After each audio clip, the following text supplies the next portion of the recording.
میں لے کے آپ لوگوں کے ساتھ ایگریمنٹ کر کے اینڈ پہ کچھ جو ہے نا فائنینشلی یعنی آپ کو مالی معاونت کچھ لوگوں کو ہوئی ہے، اور آگے بھی 2 سال اس کے رہتے ہیں ابھی، اور ہم نے آگے کرنا ہے۔ تو اس پروگرام کا اصل جو مقصد ہے وہ یہ ہے کہ ہمارے پاکستان میں اور گلگت بلتستان کے اندر جو نر بچھڑا پیدا ہوتا ہے اس کو یا تو ہم اونے پونے کر کے بیچتے تھے،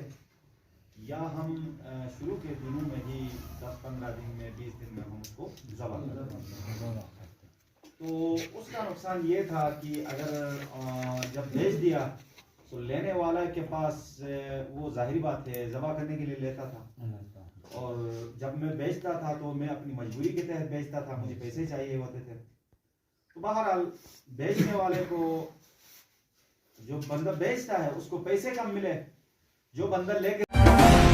ہمالیہ ٹائمز، انسانیت کی آواز۔